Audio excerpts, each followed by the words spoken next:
जब भी कोई ऐसी प्रीमियम हैचबैक की तलाश में होता है जिसमें ड्राइविंग का मज़ा भी हो और जो रोज़मर्रा इस्तेमाल के लिए भी बेहतरीन हो, तो BMW 118D का नाम ज़रूर सामने आता है। लेकिन सवाल ये है कि क्या ये गाड़ी वाकई अपने वादे पूरे करती है? चलें, आज इसी बात का पता लगाते हैं कि आखिर इस गाड़ी में ऐसी क्या खास बात है। तो देखिए, गाड़ी चलाने वालों के लिए हमेशा एक कश्मकश रहती है। ज़बरदस्त परफॉर्मेंस चाहिए या फिर फ्यूल पर बचत। BMW 118D का दावा है कि वो ये दोनों चीज़ें एक साथ देती है। लेकिन क्या वाकई ऐसा मुमकिन है कि एक ही गाड़ी इन दोनों मैदानों में बेहतरीन हो? चलें ज़रा गहराई में जाकर देखते हैं कि क्या ये गाड़ी इस दावे पर पूरा उतरती है। अच्छा, तो इसका जवाब ढूंढने के लिए हम 5 अहम चीज़ों पर बात करेंगे। सबसे पहले, इसे एक मुतवाज़िन इंतखाब क्यों कहा जाता है। फिर उसके इंजन और ड्राइविंग को समझेंगे। रोज़मर्रा इस्तेमाल की खुसूसियात कैसी हैं, उस पर नज़र डालेंगे। कौन सी आम खराबियां हैं जिनका ख्याल रखना है, और आखिर में कीमतों का जायज़ा लेकर एक हतमी फैसले तक पहुंचने की कोशिश करेंगे।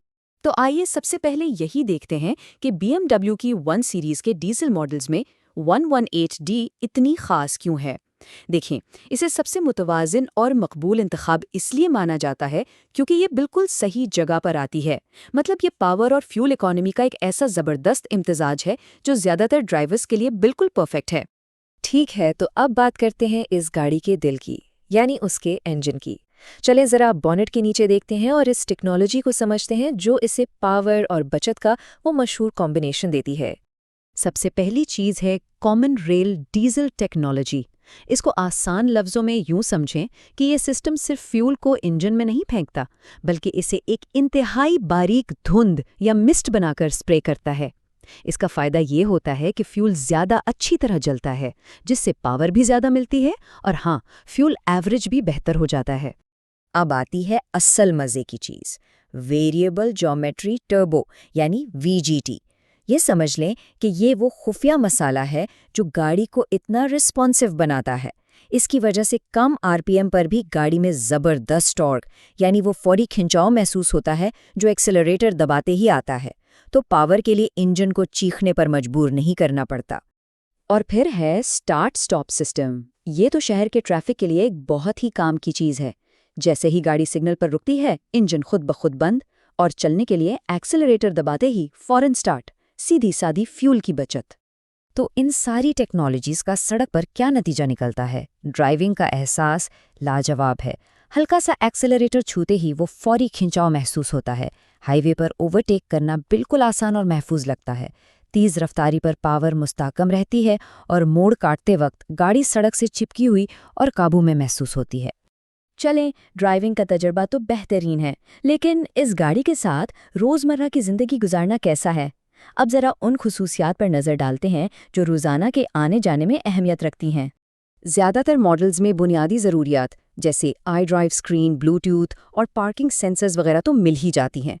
लेकिन अगर वो असली प्रीमियम वाली फील चाहिए तो ऐसी गाड़ी ढूंढना बेहतर है जिसमें इजाफी ऑप्शंस हों, जैसे सनरूफ, लेदर सीट्स और कीलेस एंट्री। ये छोटी छोटी चीज़ें रोज़मर्रा की ड्राइविंग को बहुत आरामदेह बना देती हैं। तो जो लोग ये गाड़ी चला रहे हैं, उनका क्या कहना है? उनकी राय बिल्कुल वाज़ेह है।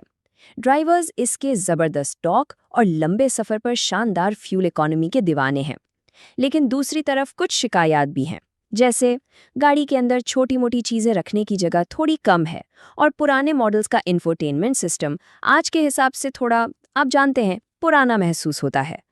अच्छा जी, अब आते हैं एक बहुत ही अहम हिस्से पर। देखें, कोई भी इस्तेमाल शुदा गाड़ी परफेक्ट नहीं होती, तो एक समझदार फैसला करने के लिए उसकी मुमकिना खामियों को जानना बहुत ज़रूरी है।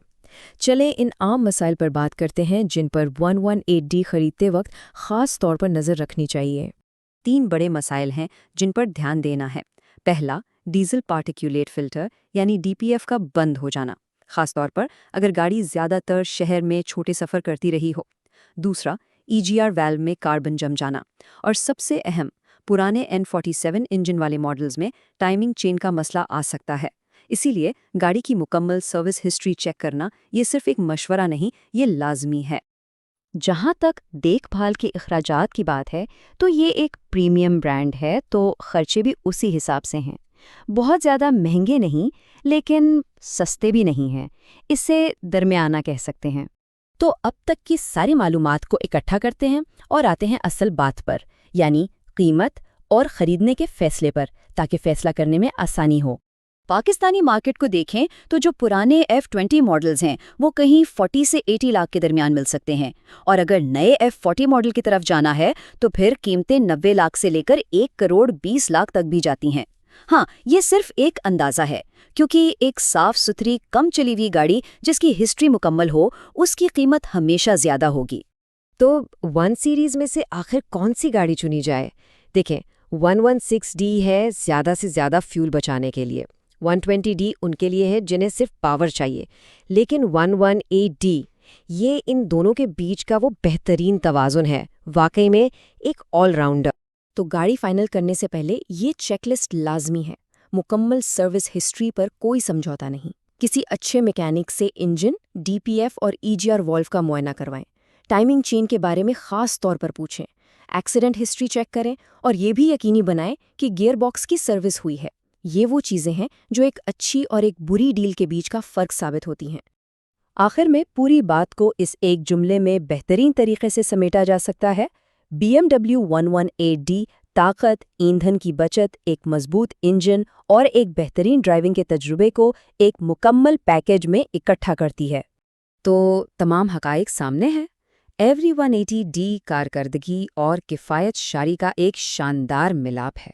آخری سوال یہ نہیں ہے کہ کیا یہ ایک اچھی گاڑی ہے، بلکہ یہ ہے کہ کیا یہ خاص توازن ایک خریدار کے لیے صحیح ہے؟ کیا یہ آپ کے ڈرائیونگ کے انداز، بجٹ اور ترجیحات کے مطابق ہے؟ یہ وہ فیصلہ ہے جو آخر میں ہر کسی کو خود ہی کرنا ہوتا ہے۔